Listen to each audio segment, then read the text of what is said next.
Oke, Assalamualaikum warahmatullahi wabarakatuh. Kali ini kita akan kembali membahas persamaan-persamaan yang ada pada gelombang berjalan. Dan kali ini kita akan membahas persamaan kecepatan dan percepatan pada gelombang berjalan. Nah, di konten sebelumnya ya kita sudah merumuskan persamaan simpangan ya pada gelombang berjalan. Yang kita tinjau adalah gelombang yang merambat ke kanan, ya kan?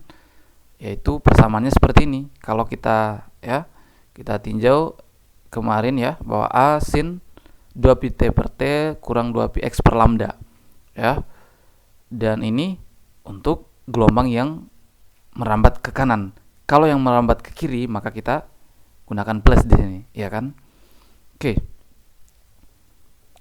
Atau persamaan ini bisa kita ubah seperti ini ya, bahwa 2pi per T sama dengan omega. Sedangkan 2pi per lambda itu adalah K, bilangan gelombang, ya kan? Nah, kita akan bahas persamaan kecepatan.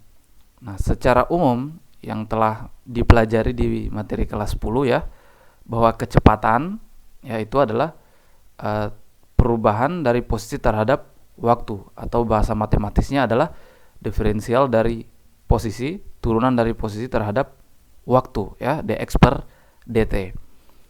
Nah, ini untuk materi, ya kan? Nah, bagaimana untuk gelombang? Nah, gelombang itu kan kita sudah bahas sebelumnya ya, bahwa materi-materi di sepanjang gelombang itu kan bergetar, ya kan? Nah, bisa kita lakukan pendekatan seperti itu ya, bahwa kita bisa tinjau satu titik di situ ya, yang itu bergetar, ya kan? Nah, maka kita bisa tinjau perubahan posisinya terhadap waktu. Misalnya di sini ya, kita tinjau perubahan posisinya terhadap waktu. Nah, itulah nanti yang mewakili persamaan kecepatan gelombang berjalan tersebut. Dalam konteks ini, maka posisi adalah simpangan dari partikel itu sendiri kan, terhadap simpangan kan jarak suatu titik terhadap kesetimbangan, atau suatu partikel terhadap kesetimbangan, ya kan? Nah, maka nanti X ini kita ubah menjadi simpangan Y ini ya. Maka persamaan kecepatannya menjadi seperti ini. Nah, maka kita turunkan Y ini terhadap waktu. Itulah nanti kita dapatkan persamaan kecepatannya. Nah, maka kita masukkan ya, Y kan ini ya, A sin omega T kurang KX. Maka ini kan ada konstanta di sini ya, yaitu amplitudo, ya kan, konstan. Maka bisa kita keluarkan dari proses penurunan ya. Kita keluarkan di luar seperti ini, maka yang kita turunkan tinggal ini ya, terhadap waktu. Nah, kalau model fungsinya seperti ini, atau yang ingin kita turunkan seperti ini kan kompleks ya, dalam artian sin omega T kurang kx. Nah, maka kita bisa menggunakan diferensial parsial ya. Diferensial parsial itu kan ada dua ya, ada diferensial parsial rantai atau dikenal dengan aturan rantai, dan diferensial parsial total. Nah, pada konteks ini atau pada kasus ini kita menggunakan aturan rantai ya, karena memang fungsinya seperti ini, ada fungsi di dalam fungsi, maksudnya begitu. Maka kita misalkan dulu bahwa omega T kurang kx ini kita misalkan U, ya kan? Permisalannya bisa apa saja. Nah, di sini kita misalkan U, ya. Maka kalau kita cari ini ya, D per dt sin ini, maka menjadi D per dt sin U, ya kan? Karena U kita sudah ganti, ini kita ganti pakai U, ya, maka menjadi seperti ini. Nah, maka ini yang akan kita terapkan aturan rantai, bahwa sin U ini kan tidak bisa langsung diturunkan terhadap T, ya kan, kecuali di sini DU. Sin U diturunkan terhadap U, itu baru bisa langsung diturunkan.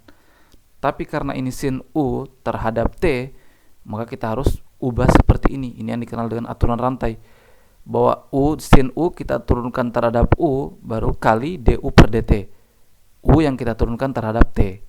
Ini kan tidak mengubah apapun kan, karena DU saling menghilangkan, kembali lagi ke sini. Nah, maka kita bisa ubah seperti ini ya.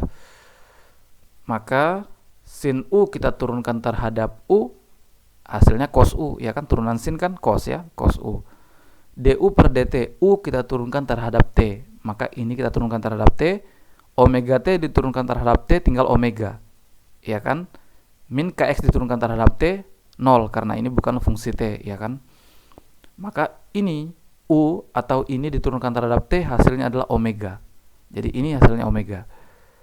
Maka kita dapatkan ini omeganya kita bawa ke depan, cos u, u-nya kita masukkan yang ini ya.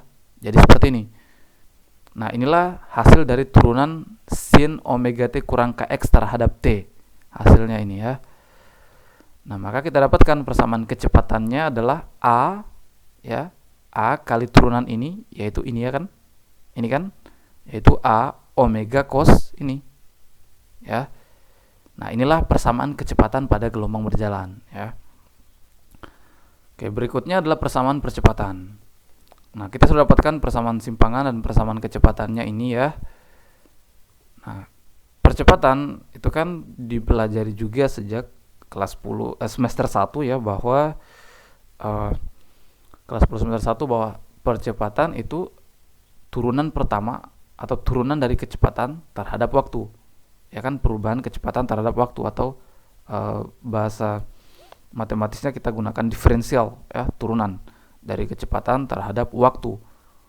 Atau kita bisa langsung pakai simpangan ini, yaitu berarti diturunkan 2 kali, ya kan, diturunkan 2 kali. Y terhadap T diturunkan sebanyak 2 kali. Nah, oke. Kita bisa menggunakan persamaan ini kalau ini kita pakai Y kan, kalau ini kita pakai V. Kan sama saja hasilnya ya. Nah, kita pakai saja ini ya. Ini. Nah, maka seperti tadi teknik penurunannya ya kan. Nah, ini V ya kan, A omega ini kan konstan, maka kita bisa keluarkan, maka yang kita turunkan tinggal ini ya. Nah, ini. Nah, kita misalkan lagi U ini tadi ya. Maka kalau hasil ini ya, turunannya ini D per dt, ya, kita buat lagi seperti tadi ya kan, karena cos U tidak bisa langsung diturunkan terhadap T kecuali terhadap U. Nah, maka kita harus ubah seperti ini, seperti tadi ya. Nah, turunan dari cos kan min sin ya, min sin U terhadap turunan cos U terhadap U kan min sin U. Nah, du per dt sama hasilnya tadi, turunan ini terhadap T adalah omega. Maka kita dapatkan min omega sin U, U-nya ini ya, kita masukkan. Nah, sehingga A-nya adalah A omega kali turunan ini, yaitu hasilnya ini kan. Maka jadi min kan, ada minnya, min A omega kuadrat ya kan, omega kali omega. Omega kuadrat sin ini ya, kx kurang omega t. Inilah persamaan percepatan pada gelombang berjalan. Atau ini bisa kita ubah, A sama dengan min omega kuadrat. Nah, A sin kx kurang omega t ini kan simpangan ya, Y. Ya kan, maka kita bisa ganti min omega kuadrat Y. Inilah persamaan percepatannya ya.